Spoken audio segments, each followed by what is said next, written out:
شالوم شالوم بيتسب اغزابير املاخ سلام ጸጋናይ ክርስቶስ ምስ ኩልኩም እዩ ከመይ ጸኒሕኩም ኣናኹም ሰላሕ አዲኔ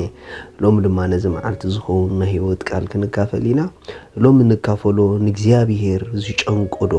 አሎይ ዝብል ንኣምላኽ ዶ ጨንቆ ነገር አለይ ብሩኻት ሎም ዝነግረኩም ቃል ናይ በሐቂ ኣብ ዝተፋላለየ ጭንቀት ዘለኹም ሰባት ካብ ጭንቀት ትወጽሉ መንገዲ እዩ ምኽንያቱ ብህይወት በብዙሕ መንገዲ ክንሓልፍ ንኽእል ኢና ገለ በናብራና ንጭነቕ ንህሉ ገለ በሓዳርና ንጭነቕ ንህሉ ገለ ብቁጠባ ንጭነቕ ንህሉ ገለ ብጥዕና ንጭነቕ ንህሉ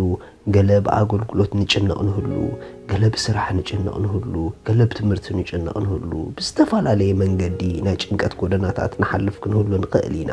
ግን እግዚአብሔር ኣምላኽ ኣብ ህይወት ብምንም ነገር ክንጭነቕ ፍቓዱ ይኮነን ንምንታይ ኢና ንጭነቕ ዘለና ካብቲ ሓደ ንጭነቕ ዘለና ንኣምላኽ ምንም ነገር ከም ዘይጨንቆ ስለዘይ ነስተውዕል ዘለና እዩ እወ ንዓና ክጨንቀና ይኽእል እዩ ምኽንያቱ ንሕና ኩሉ ንኽእልን ኢና እቲ ነምልኾ ኣምላኽ ግን ኩሉ ዝኽእል እሞ ንዕኡ ዝጨንቆ ነገር የለን ስለዚ ነገር ካብ ርእስኩም ኣሕሊፍኩም ናብ እግዚአብሔር ኣምጺኹም ኣብ ኣምላኽ ምርኣይ ተደይጀሚርኩም ክጭንቑ ኢኹም ሓቂ እዩ ምኽንያቱ እስኹም ጉዱብ ስለዝኾነ ዓቕምኹም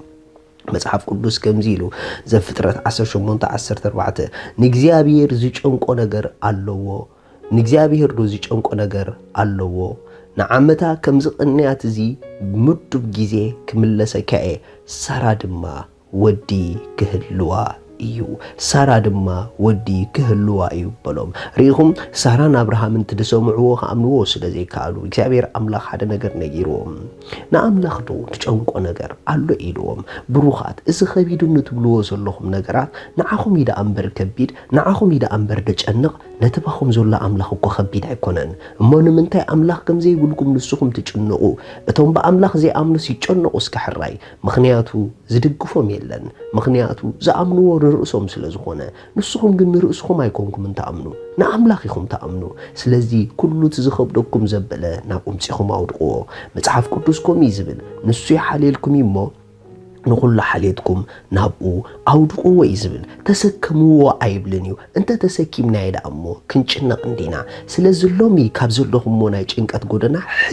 ክትወጹ ትኽእሉ ኢኹም ብኸመይ ክንወጽእ እንተልኩምኒ ቀሊል እዩ እቲ ከቢድኩም ዘሎ ጉዳይ ካባኹም ዓሊኹም ናብ ኣምላኽ ደርቢዎ ብቐሊሉ ካብ ጭንቀት መታን ክትናገፉ ወ ኣምላኽ ይበልዎ ኣነ እዚ ጉዳይ እዚ ኣይክእሎን ንዓኻ ግን ነገር ኩሉ ቀሊል እምቦ ኣሕሊፈ ናባኻ የምጽኦ ኣለኹ ስለ ዝመለስካለይ ተባረኽ ኢልኩም ኣእዳውኩም ኣልዕልሉ እዚኣ እንተደኣ ጌርኩም ኣምላኽ ሰማይ ኣብ ጉዳይኩም ካብ ጭንቀት ከናግፈኩም ከሎ ክትርእይዎ ኢኹም ብሩኻት ብከለ ነገር ኣይትጨንቑ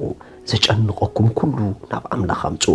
ምኽንያቱ ብዙሕ ጊዜ ብናይ ጭንቀት ጎደና ዝሓልፉ ሰባት ንእግዚአብሔር ዘይኮነስ ንርእሶም ኣብቲ ጉዳይ ስለ ዘእትው እዩ ንኣምላኽ እንደፍቲ ጉዳይ ኣእትውዎ ምኽንያቱ ንስኹም ብኣምላኽ ትእመኑ ሰባት ስለ ዝኾንኩም ናይ እግዚአብሔር ህዝቢ ስለ ዝኾንኩም ብሓይሊ ኣምላኽ እምበር ብሓይልኹም ኣይትነብሩን ኢኹም ምኽንያቱ ኣንተ ዓብ ጎቦ መን ኢኻ ኢልዎ እዩ ኣብ ቅድሚ ዞርባቤል ጎልጎል ክትከውን ኢኻ እዚ ግና ብሓይልን ብኽእለትን ኣይኮነን ብመንፈሰይ እዩ ዝብል ብሩኻት ብመንፈስ ኣምላኽ ይዝከኣል ብመንፈስ ኣምላኽ ንቕድሚት ዝኽየድ ብዓቕምናን ብሓይልናን ኣይኮነን ስለዚ ሓይልኹም ከጨንቐኩም ኣይተፍቅዱሉ እቲ ጉዱብ ዓቕምኹም ከጨንቐኩም ኣይተፍቅዱሉ እቲ ጉዱብ ክእለትኩም ከጨንቐኩም ኣይተፍቅዱሉ እቲ ዘይጉዱብ ናይ ኣምላኽ ሓይሊ ካብ ጭንቀት ሓራ ክገብረኩም ኣፍቅዱሉ ኣነ ብሓይሊ ኣይነብርኒ ብሓይሊ ዝነብር በሉ ኣነ ብኽእለቲ ኣይነብርኒ ብኽእለቲ ዝነብር በሉ ኣምላኸይ ሓይለይ እዩ ኣምላኸይ ብርሃነይ እዩ ኣምላኸይ ብርትዕ እዩ ንኽፉእ ከዓ ኣይፈርሕን ይበሉ ከምዚ ጌርኩም ኣፍኩም ክትከፍቱ ምጀመርኩም ጭንቀት ስፍርኡ ገዲፉ ካብ ልብኹም ክወጽእ ከሎ ክትርእይዎ ኢኹም ኣብ ዘለኹም ኢድኩም ዘርጊሕኩም እግዚአብሔር ሓይለይ ኢኻ በልዎ በትስኻ ትበንጽ ጸጋ በልዎ ንኹሉ ይኽእለ ይበልዎ ወኣምላኸይ ይበልዎ ረድኤተይ ንስኻ ኢኻ ነብሰይ ትእመኖ ኣምላኸይ ንስኻ ኢኻ ኣባኻ ይውከል ኣለኹ ኣባኻ ይእመን ኣለኹ ብነገር ኩሉ ድማ ንስኻ ረድኤተይ ስለ ዝኾንካ የመስግነካ ኣለኹ ኢን ጂሰስ ኔም አሜን ንስኹም ብሉጻትን ክቡራትን ኢኹም በገለ ነገር ከይትጭንቁ ሻሎም